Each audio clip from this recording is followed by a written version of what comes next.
Yes, we're back. What's up? What do Grown you up drink? kids. Wait, real quick. What are you drinking today? Oh, yeah, that's right. Hold on one second. Mountain Dew Voltage. What are those, raspberries? I mean, it's Mountain Dew Voltage. Blue Did you raspberry. see that Alani commented on our reel? No way. Yeah. Were you over the moon? Well, I didn't even know it happened, and then Cara was like, "Not Survivor players and real Alani commenting on your guys' That's reels." crazy. And I was like, "Wait, what?" I was in Target, and I like stopped in the middle of the aisle and went and looked at it. Instagram or TikTok? Alani commented on Instagram. Interesting. We had That's funny. Sifu from last season of Survivor comment on Instagram, and then on TikTok, Brando. Yeah. From I think last season, one of the past seasons, commented and was like, "No, this is a genius idea. Like you guys ate or something like that." Ah, nice. And then That's legit. a ton of people have been tagging Kelly Wentworth, Survivor, and Jeff in the comments. That's fun. And then they also keep tagging Survivor Teg, who is some girl that like has a podcast that talks about Survivor all the time, and Survivor, like CBS, always reposts her stuff, and she commented on it. Oh, nice. She was like, "No, this is actually a genius idea." Yeah. I will say real quick, I was telling Kaden this the other day, I don't often come up with things that have to do with games that are actually good ideas. I feel like that's your territory, and like I'll throw an idea and you're like, "Yeah, maybe, but probably wouldn't work because of this reason that I didn't think of," right? That's totally fine. I'm fine with that. But to have come up with an idea that you thought was genius, and then thousands of people have confirmed and been like, "No, this is actually genius." Like the amount of comments that are like, "We need this right now. Like I have to see this at blah, blah, blah." It would be really great. I don't need the validation. I love myself. I know I'm smart. I don't need any of this. But like it does But feel this is nice. really good for people I to get be like, that. "No, you are a genius for that." And to think no one thought of that before me. There's been like almost 50 seasons of Survivor. I feel really good about that. I'm not going to lie. It's been kind of a fun little week for me. Yeah. Anyway. No, that's legit. Such a small detail. But I think ultimately when it comes to Survivor, Big Brother, The Challenge, even some of the newer shows like Traitors, The Circle. Oh, I like Traitors. Man, these shows are like, if I never watched any other TV, like if I had to choose one genre of TV to watch for the rest of my life, it would be these shows. I think I'm with you on that, honestly. Despite like loving narrative stuff, I just love watching real humans have to figure out things with other real humans. Like the dynamics. Somebody said on one of the comments, like, because I was like, "Do you know the chaos that would cause in that clip?" And someone commented like, "Man, you just want to watch the world burn." I'm like, no. I love the dynamics of humans that choose to go on a show where they're forced to like interact with other humans and figure things out. That's fascinating. Yeah. Have you heard of a game? Sam talks about it all the time. And it's something that he watched on YouTube back in the day. And I guess it's gotten even more popular now. But it's something called Fishbowl. Have you heard of this? It's like I feel like I have. It's like on YouTube, but it's basically a reality show competition type thing. Same thing. It seems like it gives Big Brother vibes, but I think it's a little bit, from what Sam was explaining, somehow it's a bit more savage. Sam always finds random stuff on YouTube. Yeah, Sam's like our YouTube guru, you know, like he just... Graphic tees and YouTube. Graphic tees in other languages and YouTube. Yeah, that's actually accurate. Anyway, the people probably don't know Sam. Some of them do. Yeah, some of them don't. He's they our should friend. know Sam. Sam's our friend. Sam's our YouTube guru, and he's our foreign other graphic language tee, man. foreign graphic tee guy. Yeah. Dope. All right. Well, song of the week, huh? Yeah. Okay. You want me to go first? Sure. All right. My song of the week this week is a song called "Orange Blossoms" by Goldford. Orange blossoms in the air right now. That song? Mm-hmm. Yeah. It's a good song. I like it. Yeah. It's just groovy. Mm-hmm. I don't know how I know it, but I do know it. Yeah, that's interesting that you knew that. That threw me for a loop a little bit. Nice. It was random for me. It was on, I think it was on Discover Weekly. It was on, I like his voice. I think that's the biggest thing for me. Is it Goldford? Yeah, Goldford. Yeah. That's so random because I don't even have it liked. Oh, but yes, I do. Yes, I do. The song came up on Discover Weekly for me not that long ago, maybe 2, 3, 4 weeks ago. Mm-hmm. And since then, it's just been one of those songs that like, it kind of lingers. I didn't like purposefully click on the song to play it, but it would just show up. Like I think I added it to a playlist, and that's a playlist that oftentimes like in the car and I just hit shuffle. Yeah. And like Orange Blossoms would come up like multiple times over the last few weeks, and especially over the last week. So I was like, nice. I like this song. It's a good song. It's his voice. I'm telling you. Yeah, he's a good voice. Yeah. Yeah. Sounds real Very nice. good. Real good. All right, what's your song of the week? Mine is actually from the new Coldplay album. Moon Music? It's the title song, Moon Music. Oh, whoa. But I don't I didn't mean to ruin actually that. I don't actually love, as we discussed prior to the episode, the whole album. Yeah, multiple I've only songs listened had to it me once like, or twice, but I do really like Moon Music. And it's different than most of my songs of the week because it's mostly piano. It's like, I think probably 2/3 of it's just instrumental. And I don't know, I just like it. I love a good just piano piece. I think I've only Now and listened again. to about half the album so far. Well, you definitely listen to that one because it's the first song. Yeah. I remember liking the first song, actually. Now that you say that, I didn't realize that was the song. Yeah. And I think when I liked the first song, I was like, oh, snap. Mhm. I'm going to listen to the whole album. Yeah. And it got into the next few songs, and I was not feeling it. It's a little bit, that first one's a little bit more like cinematic, kind of atmospheric. I remember that. And I love that. Yeah. So Yeah. I really liked that first one. Like you can They imagine. announced it's their last album. So Whoa. yeah, they said they're done after that. That's crazy. The end of Coldplay. I still would love to see them live, but if I saw them live, I would want them to do all their old stuff. Yeah. If I saw them live, I would need them to do the song Fix You live. Oh, yeah. Ooh. Oh my gosh. And I mean, I love What's the- Coldplay. There's so many what's good the ones. song? It's Could name in 'em this all the day. Spanish one title. It's like Live Your Life or Live. Oh, Viva la Vida. Yeah, there you go. Yeah. Yeah. That song. Oh man. Yeah. I I mean, love that whole album. Yeah. Death and All His Friends, like all Mhm. those songs. Lost. What's that one? Like Cemeteries in Japan, or I forget what it's called. But there's so Ooh. many on that album that are really good. Yeah. Basically, every album has like, I love every song or the majority of it, except the last two albums. Mm. I Yeah. haven't loved.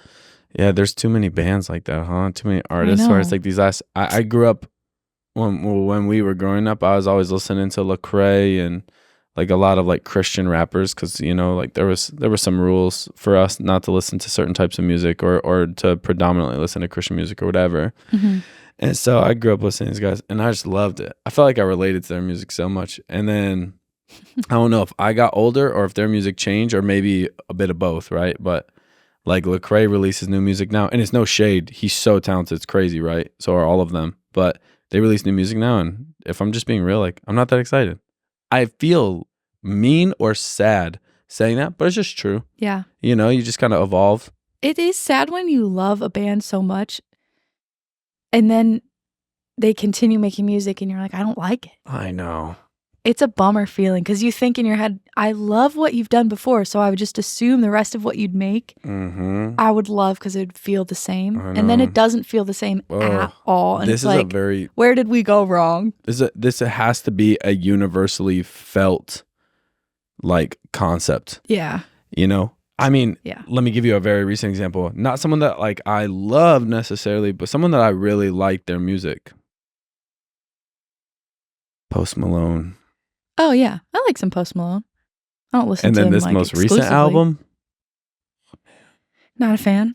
I think Caden said the same thing. He was like, Don't it's even not want to good. talk about it. It hurts. Isn't it like a country album or something? Yep. Oh, right. Okay, yeah. Yep. Just hurts. Come on, man. Yeah. I liked you. Yeah. I mean, I still like him, Yeah. but like I wanted more of your music. And then you Yeah. changed. You wanted to root for him. Yeah. And then you changed. He went in a circle. Yeah. A whole different direction.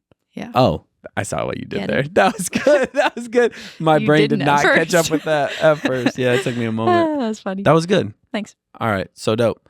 Anyway, We're, our episode. our episode today, we want to talk about some of the the experiences in our lives that have really like shaped who we are, and they were pretty valuable experiences. They were, like big moments in life, or big things that we were a part of or whatever, that really like made a massive impact on where we are now. Yeah. So, yeah. Do you want to start?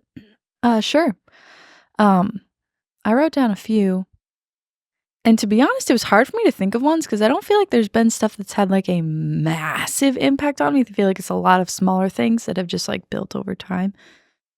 But I will say, last year, wait, was it last year? Or was it 2 years ago? I think it was 2 years. Oh my gosh.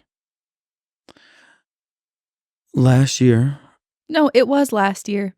It was just early last year. Okay. Our cousin Erica passed away. Mm-hmm.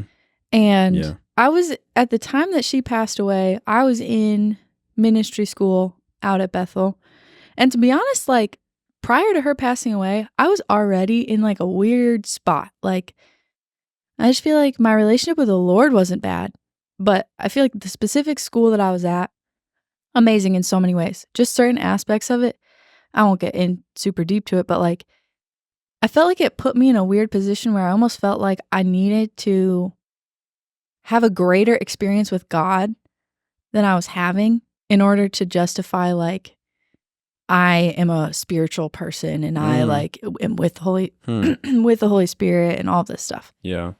And so then it had me kind of feeling like, man, am I like immune to like the Spirit and what God's doing? Because I don't feel like I'm experiencing anything, but like everybody's telling me there should be this like really big thing. So I was already kind of like walking through some of that with the Lord and feeling like a little That's like, real. And Cara at the same time was kind of in the exact same spot. So both of us were living in the same room and we're just like, what's going on? Yeah. But it was cool that we were kind of figuring it out at the same time. So then, Erica passes away, and the next day after that, I go on a missions trip to Scotland for 2 weeks with like 20-something people I don't know. Wow. And then the funeral was going to be like 2 days after I got back or something. So it was like I came home from Scotland, and immediately the next day I flew to Wisconsin, and then the next day was her funeral. Yeah. And so I remember going to Scotland like, I'm generally a very like, I can kind of do whatever, like I'll be fine. I'm not gonna like make a big deal of anything. Like I feel like our family's kind of just like we'll figure it out. We'll get through it. It's not a big deal, whatever. About most things. Like right. It's not like I would not go, or like I'm gonna let like fear, anxiety rule to the point where I'm like gripped or anything like that. But I did kind of have a moment where I was just like, Lord, how am I supposed to do this? Like I've never lost somebody that close to me. And also Erica was 19 at the time. Yeah. And I lived with her in the whole process of, she's our cousin who got adopted when I lived with my aunt and uncle who adopted her. So like I was there for the whole process, like am one of the closest people in that situation outside of their family, like immediate family. Yeah. And it just felt very like, I don't know. It felt hard to understand like how to process grief because I've never really had to do that. Yeah. Our grandma passed away, but I was like 2. Yeah. So it's like, I never really had to deal with it. Right. And then to go like to be figuring that out and not even really know like how to feel, but then to like jump to a whole different country with a whole bunch of people I don't know who didn't know what just happened because I didn't really tell anybody until like later in the trip. And it was the coolest thing because I just remember being like, Lord, like you're just going to have to help me out because I don't know how to like minister to anybody right now. I don't know how to even feel about anything in general. Yeah. And there's not really a bunch of people here I can talk to. Mm-hmm. And so whatever. And it was the coolest thing because just from the very beginning of that trip, like every person that was on our trip that I ended up like building relationship with was so peaceful and just it was as if I was like, did the Lord tell you something? Because like every person just said the right thing. Wow. And then I ended up because we started in Edinburgh, which is, I think it's the capital. I actually don't remember, but like one of the main cities. And then we went to an island off the coast of Scotland for a week. And we're ministering with a bunch of different like churches and stuff. And when we were on that island, I got put in a host family with another girl who had also just lost her grandma, like the day before the trip or something like that. Wow. And so us two were roommates and in a house with this couple who were like legit, like some of the most wonderful people I have ever met in my entire life. Like, just reminded me so much of our family. And so to like be with another person who is also figuring out losing somebody while being on a missions trip and trying to like minister to other people. Right. And this couple who was, he talked about losing his brother like a few years beforehand. And neither of us had said anything about having just lost a person. And he was kind of like, and we one night like ended up talking about that kind of stuff and just his process with the Lord. And I was sitting there like, how is this happening? And just every place we went, every experience I had, even our leaders were just like so trusting in all of the people that were on our team. And it wasn't like, you need to be doing more ministry. Why aren't you like seeing people healed? Why aren't you praying for people? It was just like, hey, like what the Holy Spirit leads you to do, go do it. Wow. And if you're supposed to just sit in the room and pray over the atmosphere, or the Lord wants to speak to you, that's cool. Yeah. And then it ended up being like I had the capacity to minister to people because God was like taking care of me so well the entire time through every interaction, every person, every place we went. And I was just blown away. And then we got home and I immediately went to flew back to California. Then the next day flew to Wisconsin for the funeral and saw all of our family and stuff.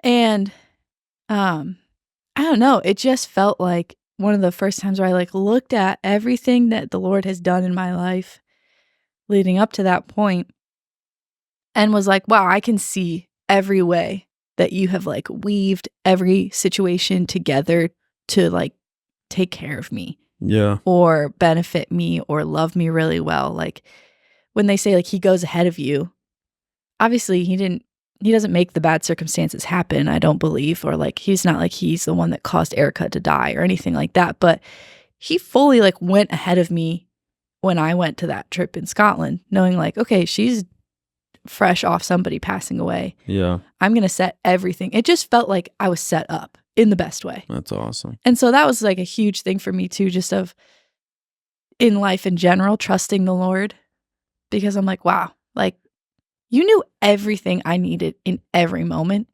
when I had no idea like how to process or to do anything or to like be a good steward of being on this ministry trip and all this stuff. And now I'm able to like, I don't know, I think about it pretty often of just even as simple as like the host family I was with was so much fun. Like we laughed together like we have known each other for our entire lives. That's sick. And even that is like so beautiful that the Lord was like, yeah, you can process grief. You can do all this stuff. And it doesn't even have to be like somber. Like just, I just want to provide you with moments of joy. Like just laugh. That's and stuff. so cool. And like, I don't know. It just was really, really special. So that's something that I think has shaped me a lot. And just even being in Scotland in general, I've traveled quite a bit, but I would say that's probably one of my favorite places I've been, especially the Isle of Lewis. It just felt like Lewis. There's also a huge revival that happened there. So that's probably part of it too. But it just felt like, wow, there's something really, really beautiful about that place and the atmosphere and all this stuff. So it was cool. That's awesome. That's really cool.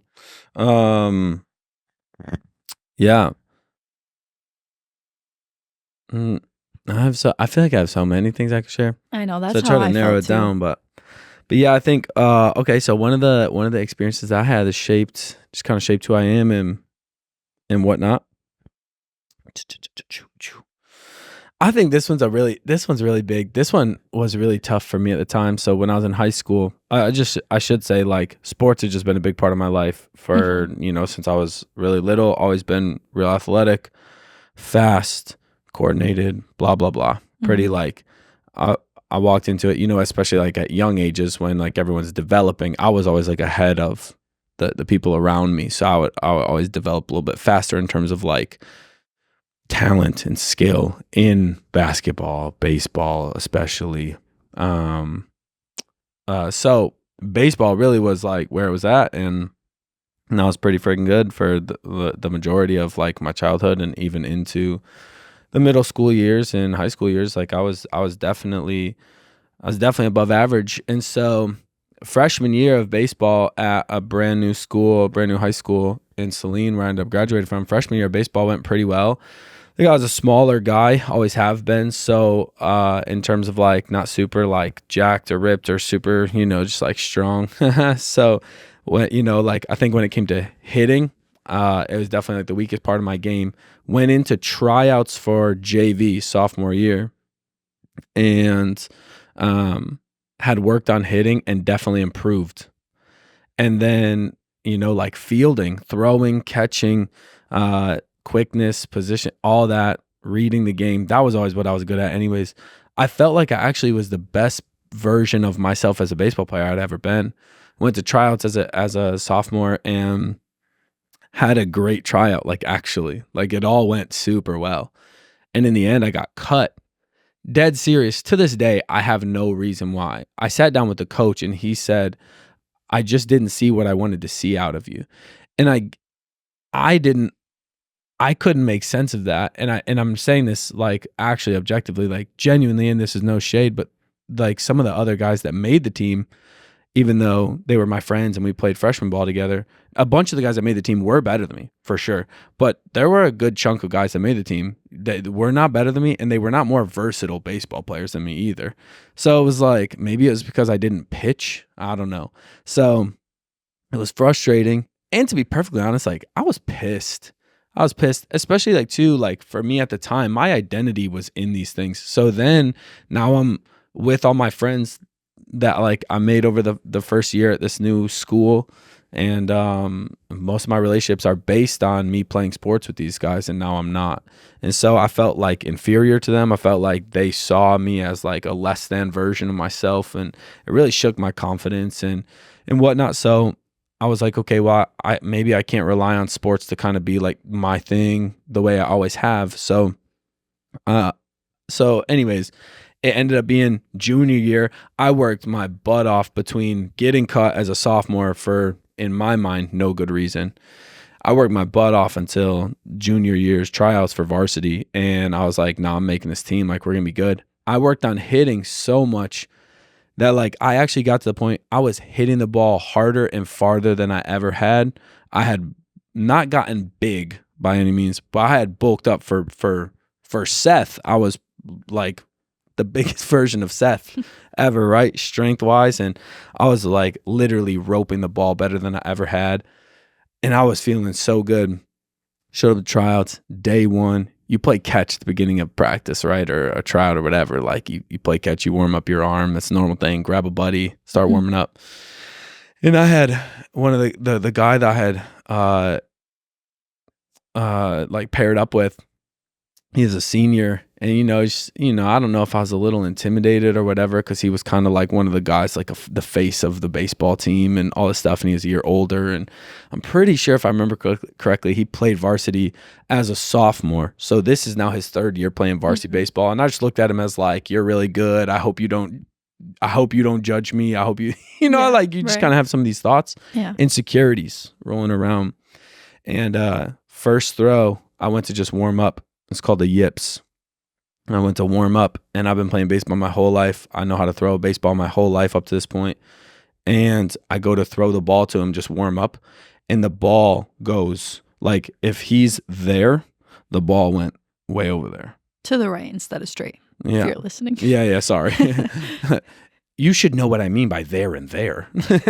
But instead of it going, right. Not just like a little to the right, like so far to the right that it was in a gym and everyone yelled heads up. Like you could get smoked with a ball in the head from an angle that you'd never see it coming. And like got the ball back and just was like, what the heck, tried to like laugh it off, no big deal, whatever. and then realized, or so then get the ball back. He throws it to me, whatever. I go to make my second throw, and no joke, instead of throwing it to him, I throw it straight into the ground to the point where it almost hit my own toe. Oof. So my first throw went way right, airmail, and my second throw almost hits my own toe. Mm-hmm. And I was like, I just remember like, basically, I've never had a panic attack or an anxiety attack in my life, but if there was a moment that I got closest to that, it was that moment. I was like, what happened to me? And so I think I tried to make a couple more throws and say, I don't think a single time did I throw it like to his chest. And we're in a gym and it's kind of cramped. And at this point, I'm like, I'm not only embarrassing myself in front of this guy and the coaches, I'm also embarrassing myself in front of everybody. I'm also low-key endangering everybody in this gym right now because I can't throw a baseball straight. Like I have literally thousands of times. So it's super frustrating.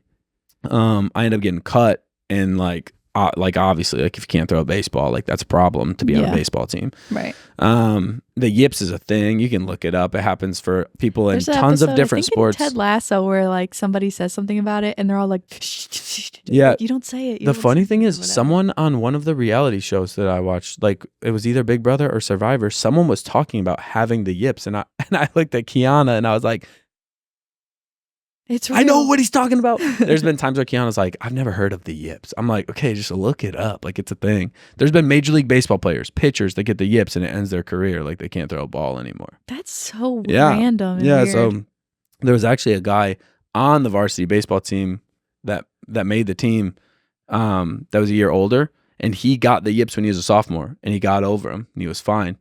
So I was like going to tryouts every day. I think by the end of tryouts, I was pretty much ready to just not even go anymore because I was like, I'm not going to make the team.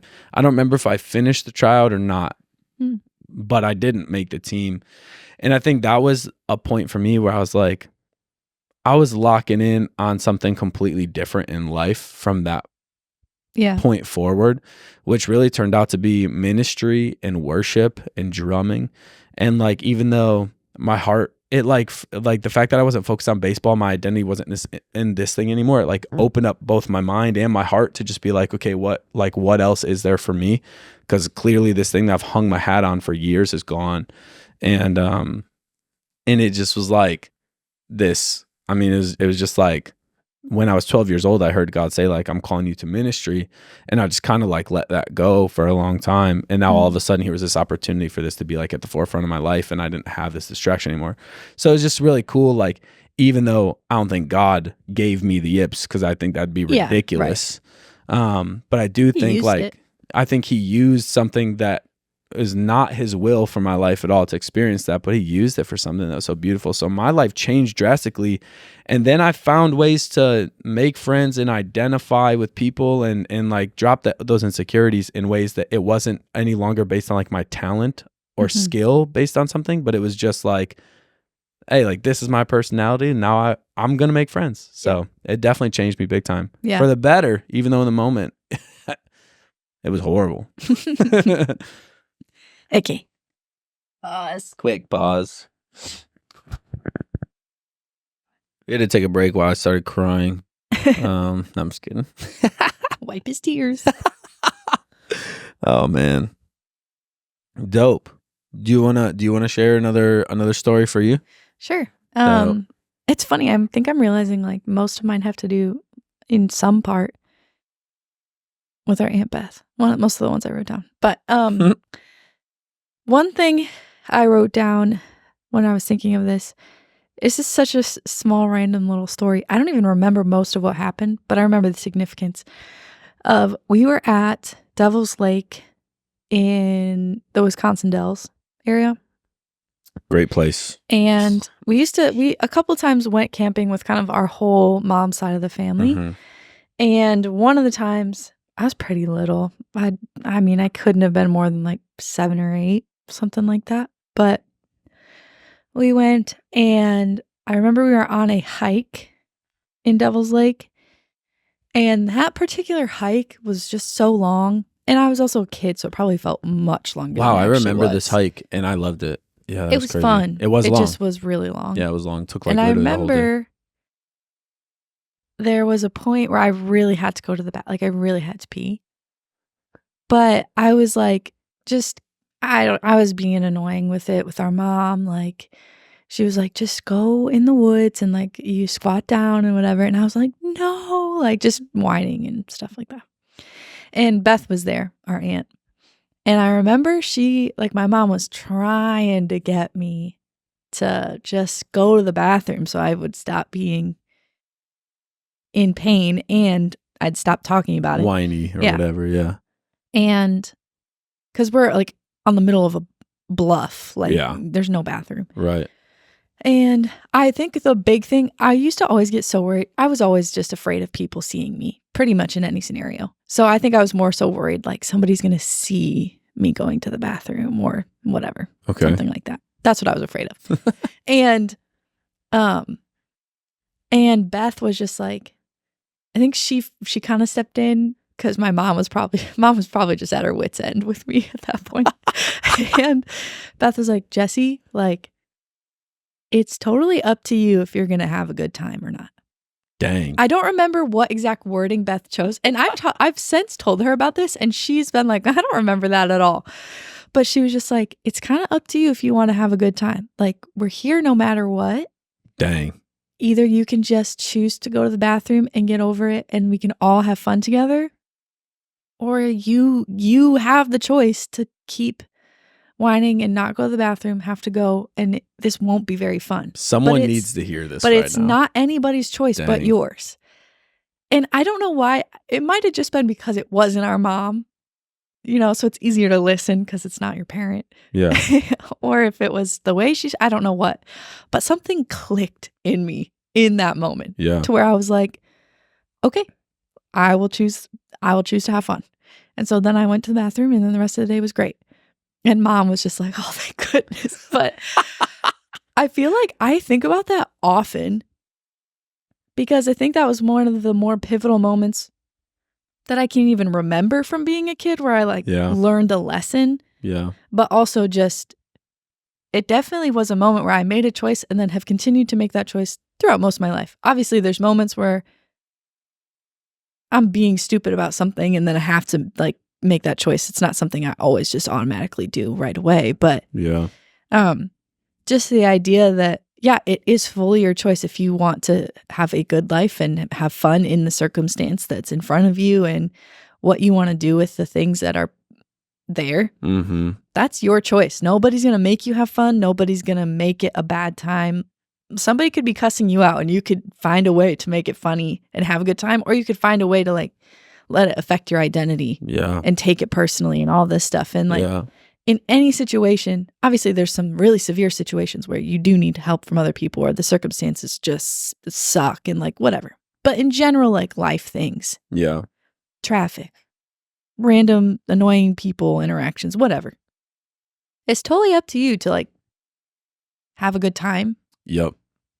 The idea of just at work every day. Yeah. Yeah. Being you made me so mad or you ruined my day. No, they didn't. Right. You consciously made a choice to let that change something. Yeah. Nobody else can make that for you.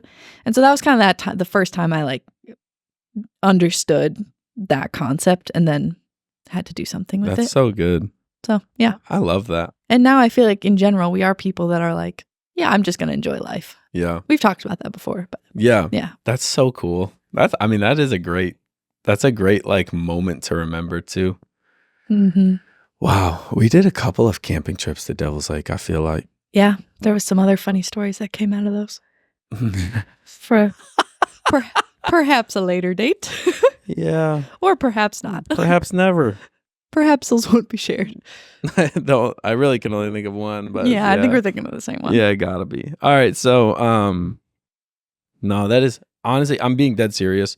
Somebody listening to this, whatever day you're listening to this, someone needed to hear that. You know what I'm saying? That's monumental for every human being in every situation. It really is something simple that really changes your life. You're here. Wherever you are, that's where you are right now. Mm-hmm. And you have two avenues, two routes, two places to go. Yep. It's where your flesh leads and where your spirit leads. And your flesh wants to find the fault and the frustration in every moment and put you on edge and be impatient and all that stuff.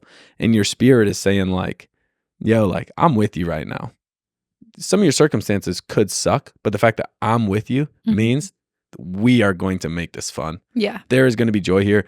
Something redeeming is going to come out of this. Let's get it. Yeah. You know? Yeah. Oh, that's cool. And it was cool too because it felt like Beth was not telling me that because she just wanted me to like shut up. Yeah. It felt like she was telling me because she was like, I want to have fun with you and I know that you would rather be having fun and I don't want to see you keep making things miserable for you. Dang. And I care about you enough to like tell you that what you're doing now isn't going to help you out.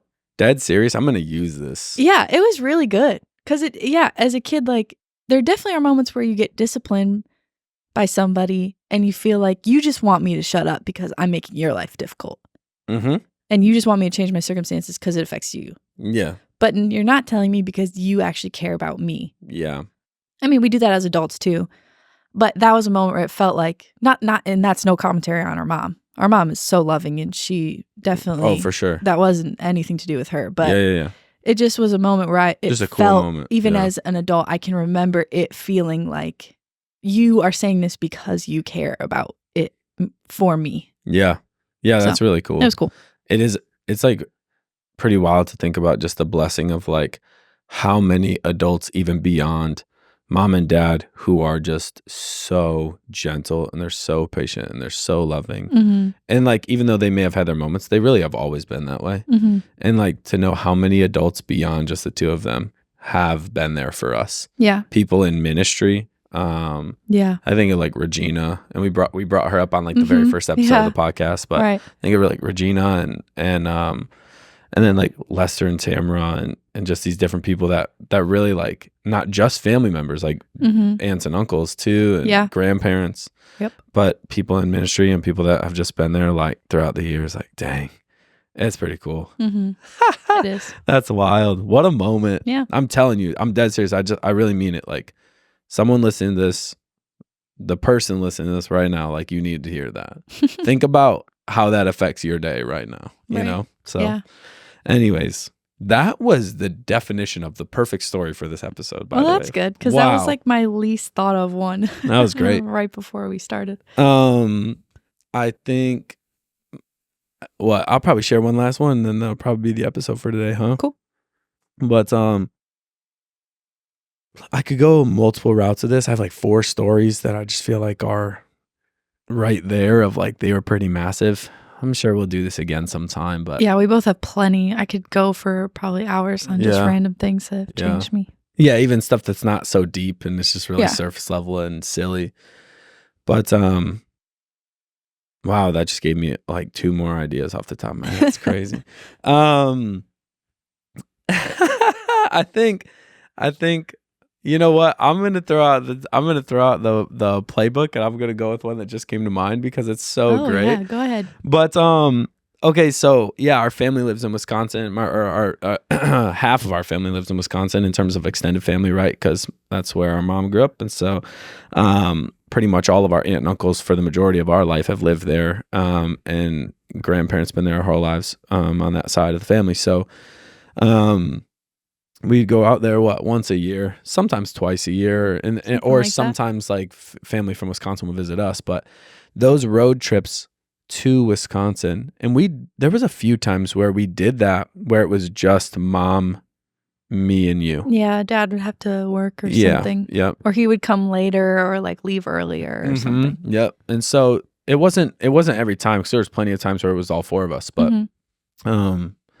yeah, I remember, whether dad was in the car or not, for some reason the moments that stick out to me most are when mom was driving and I was in the front seat with her. Always funny. But we used to listen to this CD. We used to listen to a bunch of different CDs in the car. I don't think I know where you're going right now. Well, I think you'll get it. Okay. But there was a few different CDs, and for me, not only is that music like nostalgic, but it also just represents something so like wholesome. Yeah. And it really did shape me. Like, I think I grew up, and still to this day, I just don't think it's weird as like a dude to like break out in song or start dancing or get real goofy and, talking funny like Makes tones life of voice fun. or like Why not? different accents or whatever, because it's just goofy and fun. And I think like that Sounding really like Michael Scott right now. that was really drilled into me by mom, Yeah. and And especially her on family. yeah, Her yeah. dad. But I think mom just more than anybody. Yeah, but but like from where she got it. yes, Yeah. yeah. And it was like those road trips to Wisconsin were such a massive part. So we would listen to a few different CDs. We would listen to Ella Fitzgerald and Louis Armstrong CDs. I have the vinyl of it over there. Yeah. Oh, do you really? Yeah. I would love to listen to that on vinyl. It'd be sick. Yeah. But you're listening to Ella Fitzgerald and Louis Armstrong, who are like masters of their craft, and you're listening to the two of them be so silly and goofy. And then we're in the car with mom, who knows these songs so well, and she is singing them being silly and goofy. And we were raised and taught to have so much fun with that. Yeah. And music and just being in a car ride where it's like long, we'd be stuck in traffic. It'd be frustrating. We're hungry. I got to go to the bathroom. Driving through Chicago. Yeah. And like in the winter. Yeah. And it would be hilarious. Yeah. And it would be so fun. Yeah. Another CD we would listen to all the time, and I have tried desperately to find it. Maybe someday I will, but we would listen to this Muppet Show soundtrack. So it was a soundtrack of different songs that they've done on the Muppet Show throughout the years where that was running. Yeah. And, like they're just so goofy. I mean, if we have there's the comedy skit between Fozzie and Kermit that I think both of us probably have fully memorized. Yeah, like if we heard it so many times. It was so good. And then Phenomena and Can You Picture That? And or like the worm some of those, one. Oh yeah, there's a new sound, the newest sound around. The sound that you've ever. But it's just like these are like so moments where like as a young dude, I didn't feel like this pressure to like, oh no, like that's kid stuff. Like I'm a man, like like which is awesome. I love that so much. Like boys don't sing songs, or like men don't sound goofy. Like I didn't grow up and I just don't even care. Like it's so fun. And there's so much joy attached to it. We're designed to enjoy life and have fun, regardless of if you're a girl or if you're a guy or I don't know. It's I mean, like, the world has like terms for these things now, or just like society, culture has terms for these things, toxic masculinity or whatever. And then there's people that spend their days being like, men need to be men, and like stop calling it toxic masculinity because this is how men should be and all this stuff. And so like you get both sides of the coin. But I just think ultimately it's like, man, when there's like joy in something, there's a really pure middle ground. Yeah, and it's like pretty easy to operate there. Yeah, in the middle it's not that hard. Like I'm responsible and I protect and I keep people safe and I own up and I take the lead as a man in different things.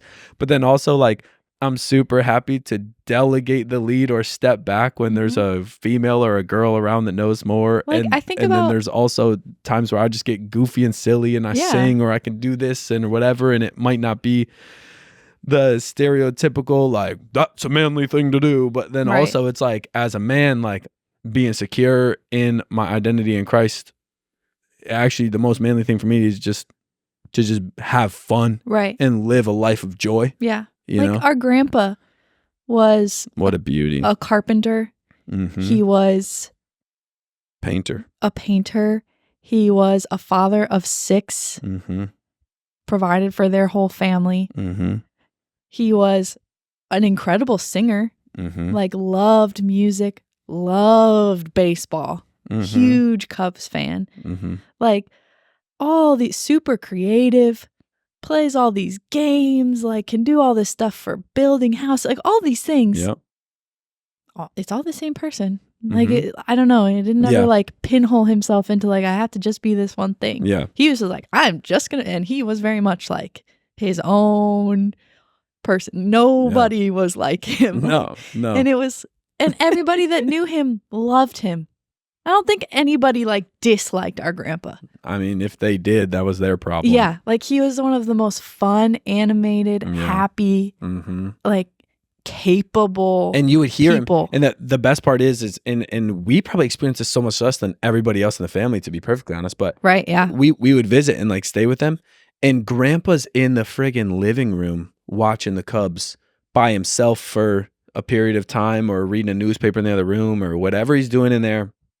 He's by himself, and he's sitting there, and he's still by himself, nobody around. He's still talking the same way, and he's being himself like the same way as if you were in the room with him, and he's talking to you, and he's interacting with you. Yeah. It's just like, man, he's just so authentic, like all the time, everywhere. And I don't know. It's just, you see some of this modeled, and you know, our dad does a great job of this stuff. Yeah, Uncle Noah does a great job. I was thinking about him too. Literally you know? A dancer, and Uncle Eric. Our Uncle Greg too, like Uncle Greg, his own businesses and stuff like that, but then also is super creative, but then also loves hunting, but also is like great at taking care of their family and taking care of people and Uncle loving Greg people. does Like great so many like things. Impressions, and so just being funny silly and just goofy like too. Man, always loved hanging out with us kids, and like I don't know, we've had a ton of really, really like just high quality examples in our life. Yeah. Sometimes I wonder, this is kind of a tangent. Sometimes I wonder if, especially something like a podcast where we're talking from our experience and most people do not have our experience, sometimes I wonder if it's almost like, if it's encouraging or if it's discouraging, because we're talking about all these things that we've experienced and how we've like grown and lived from it. And obviously it's not always perfect. There's been tons of situations that our family or our family members have walked through that have been really difficult or painful or whatever on both sides of our family and stuff like that. But sometimes I'm just like, how did we have such wonderful people around us? Like, and it is the Lord. I know that, but I sometimes wonder if it almost makes other people feel like, okay, like, you're saying all this stuff and that's easy for you, but like I don't have all these wonderful people. And I don't know. Sometimes I just wonder about that, because so much of what I say, even to friends and stuff like that, is coming from this perspective of I have a ton of wonderful people around me. Even if you were purely going off my family, not even all of our wonderful friends. It's like not everybody has that. Truly. And so I just sometimes I get curious about how it's received. Like if people are like, "Oh, can you just like, like you're so privileged, like you're saying things that like I could never achieve," which I don't think is true, because I think if you have the Lord, I think it's all of it is attainable. I think ultimately, but I just get curious about it sometimes. No, and I think that's so real. I've had the same thought as we talked and shared stories on different episodes, and not just this one too. I think one thing that I always come back to is, again, there's two voices on the inside. There's the voice of the flesh, and there's the voice of the Spirit of God. Like, and that is the voice of God himself, Yahweh, right? Like, and so I think of, when you hear things that are filled with hope and joy, it is satisfying to the Spirit of God on the inside of you. And it could and does offend your flesh, and there's the temptation to zone out, turn it off, go, that hasn't been my experience. I hate these people because of what they've been through or what they've enjoyed or whatever. There is that temptation probably for some, but I do think no matter who you are, no matter what you've experienced, whether it's similar or completely different, I do think stories and testimonies of this stuff is designed by God to inspire hope, no matter what your past has been like or your present is like. And to help you expect good things for the future, because he has good things for your future. Period. I think there's one student in our ministry in particular that we just love and adore. And they have been dealt one of the crappiest hands I've ever heard of or seen. And I think of them often, like very often in my day-to-day life even. And I think about the things that I've experienced that they have never gotten to experience. I think of the things that I've enjoyed that they haven't gotten to enjoy in those same years of life. Yeah. But I think about how moving forward, they get to experience so many beautiful things that the Lord is doing. Mhm. And what's really cool, this is just super random and just the timing is coincidental, I guess, but very recently, for this one student in particular, we're starting to see some of the answers and the solutions of God's like goodness and like just shining through and him moving, and some of the good things that they really deserve and he wants for them starting to come to fruition little by little. Yeah. And even though it's not like the full picture yet, Yeah. like even just seeing like those little things, I could get emotional really easily right now, but it's crazy to watch, you know. It's cool. Yeah. There's just so much more to come. Yeah. I am crying. It's okay. That's totally fine. It is really beautiful too, and we can wrap up pretty soon, but like thinking particularly about that student and then other friends that I have had through life and still have that have had similar just histories or family or things they've been born into that really suck, that you think like, how could people say like, how could God do that? I don't think it has anything to do with that, but just like things that you're just like, why? Yeah. And kind of all of those people that I know, that student included, have, despite everything, have such a beautiful trust in the Lord and an understanding of him taking care of them. And like, they are also people that I would say really endeavor to enjoy life and to see things really beautifully. Yeah. And it hasn't been a hindrance.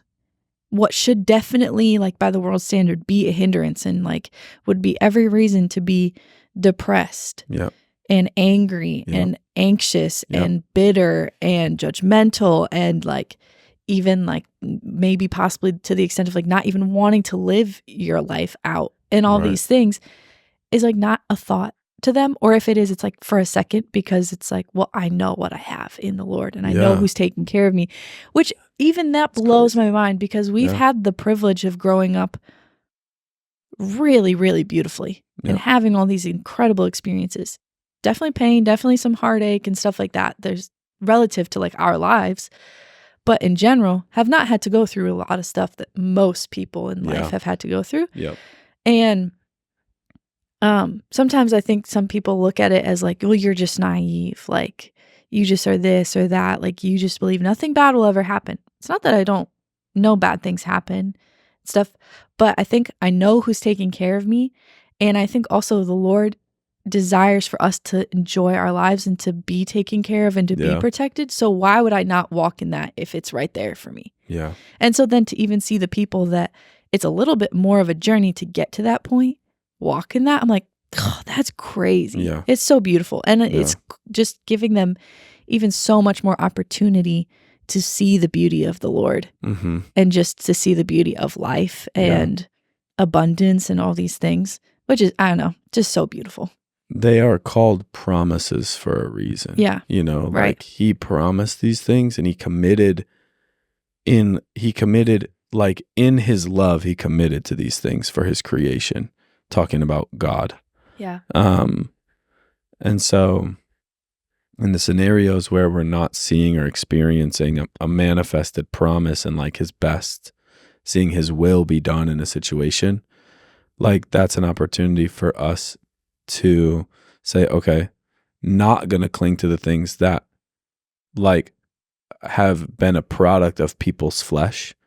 And I am going to cling to the thing that I know is the product of the Spirit of God on the inside of not just ourselves, but the people around us. Yeah. You know? So, yeah, man. And I just think of like, look in history at how much God has redeemed. It's really easy to have faith that he's just going to continue to redeem things. Yeah, right. People's crappy stories are going to turn into stories that are so beautiful. We actually just randomly, and we can wrap up with this, I guess, or soon. But I got a couple, like 2 minutes. Okay.